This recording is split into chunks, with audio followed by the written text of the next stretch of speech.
Today, we're diving into the story of a catastrophic landfill collapse in the Philippines. And, this isn't just about one tragic event. It's a story that actually pulls back the curtain on a much larger, hidden crisis that affects millions of people all over the world.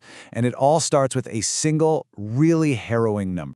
The very first report that came in confirmed one death. Just think about that. One person who went to work one day and just never came home. That number, it immediately grounds you in the human reality of this disaster. But the true horror? Well, that lies in what we don't know.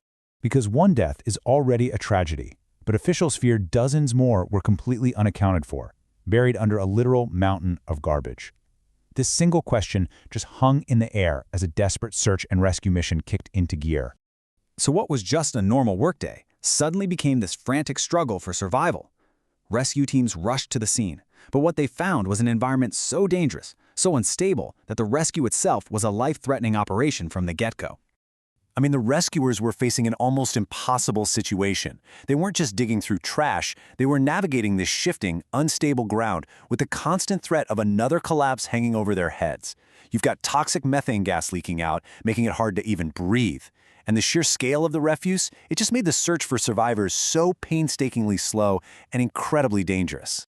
So, with the rescue underway, the next obvious question becomes, how could this possibly happen?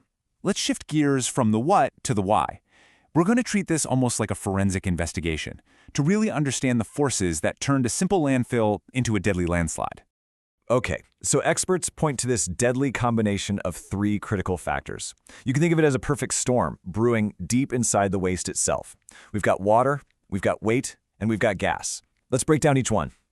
First, water. The Philippines gets these intense tropical storms, right? All that excessive rain soaks deep into the landfill, completely saturating the waste. The crucial point here is that it stops behaving like a solid pile of trash and starts acting, well, more like a liquid. This process is called slope failure, and it's the first step toward a catastrophic collapse. Second, there's just the sheer weight of it all. So many landfills, especially in developing regions, are operating way, way beyond their capacity. They don't expand outwards, they just grow upwards, creating these massive, unstable garbage mountains. And without the right engineering and support, they become, quite literally, ticking time bombs. And the third factor is an invisible one, methane gas. As all the organic waste, food scraps and things like that, breaks down, it releases flammable, pressurized methane. If there aren't proper vents to let that gas escape, it builds up in these huge pockets, creating immense pressure from the inside out. This pressure can destabilize the entire structure, acting as the final trigger for a collapse. Now that we understand the science behind how this happened, it's absolutely essential that we return to the people at the heart of this tragedy. Because the victims of this disaster, they weren't just there by accident. For many of them, this incredibly dangerous place was their workplace, their only source of livelihood. These individuals are part of what's known as the informal waste sector. We're talking about waste pickers, families who sift through garbage every single day, looking for recyclable materials they can sell just to survive.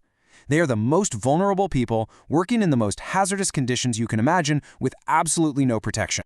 And this is where the story just explodes in scale. This isn't a small, isolated group. The tragedy in the Philippines is really just a snapshot of a global reality. Millions of people all around the world depend on these informal dump sites for their survival, exposing themselves to the daily risk of collapse, disease, and toxic contamination. And this brings us to a really crucial understanding. This collapse wasn't just some freak accident. It's a stark, painful warning sign. It's a symptom of a global waste crisis, one that's fueled by growing cities and our total reliance on outdated, dangerous ways of getting rid of our trash. So this really shows us the two paths forward. On one hand, you have the current model, these massive, high-risk, completely unsustainable landfills. But on the other, there's a safer future, one that's built on circular economies, rigorous safety standards, and integrated systems that treat waste as a resource, not a liability. So what's the blueprint for prevention?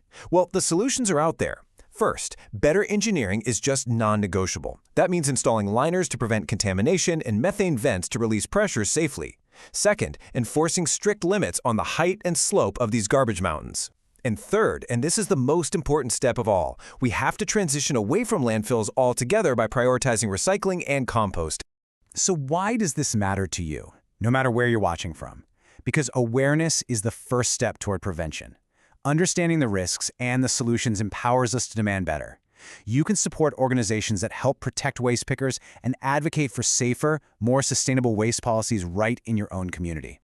And that leaves us with one final, pretty sobering thought.